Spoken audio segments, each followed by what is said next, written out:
viegli, ērti. Skaties, kā griež. Ideāli, viegli. Vienkārši nospied mēlīti un aiziet. Paskaties, un cik tīrs griezums, ne plaisas nekā, gluds. Ļoti labi, ļoti labi. Sveiciens! Štilam ir jaunumi.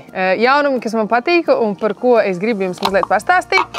Tas ir jaunās zaru šķēres ASA 20 un nebaidamies no nosaukuma, tās nav paredzētas tikai zariem. Mēs varam griezt gan ziemcietes, gan graudzāles, gan arī kādu rozi nogriezt. Nagus nevajadzētu griezt. Patīkamā lieta par šo instrumentu ir tas, ka tās sver zem kilograma, viņas ir vieglas, viegli manevrēt ar roku kustībām un mēs nenogurstam dienas beigās pēc darba.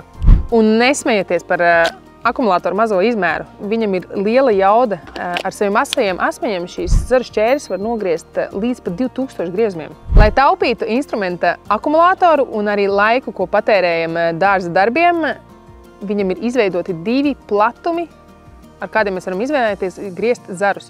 Viens tad ir 2,5 cm, un otrs ir uz pusi mazāks 1,25 un mēs izvēlamies to, kas mums der. Tad, kad mēs ieliekam akumulātoru, instruments uzreiz neieslēdzas. Tam ir paredzēta speciāla ieslēgšanas un izslēgšanas poga. Tad, kad mēs ieslēdzam ieslēgšanas pogu, instruments ir šādā paskatā, nospiežot 2 reizes mēlīti, viņš atverās uz platāko platumu, ar ko mēs griežam tātad resnākos zarus.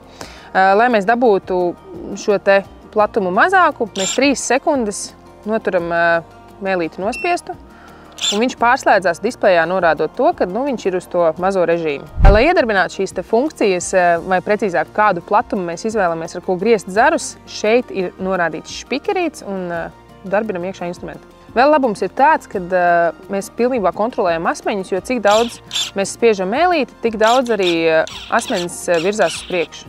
Lūk, displejā mēs varam, piemēram, redzēt, cik uzlādēta ir baterija, tad kādā režīmā ir iestatīts griešanas platums, un mēs varam redzēt arī, cik griezumi ir veikti.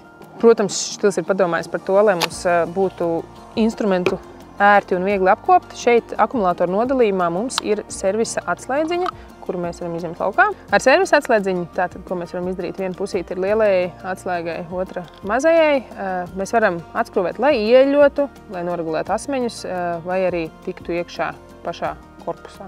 Tad, kad esam beiguši darbu, nospiežot mēlīti un turot 5 sekundes, pirmais pīkstiens, otrais, tad mēs zinām, kad instrumenta asmeņi ir aizvērušies un drošībai atceramies, tad mēs izņemam ārā akumulātoru, uzliekam virsū asmeņu aizsargu un varam likt instrumentu plauktā. Man ir skaidrs, ko es šodien darīšu, jo apstāties ir neiespējami. Tāpēc, ja arī tu sev šādu vēlies, tad meklē pie tuvākā Štila dīlera vai arī gineles.lv.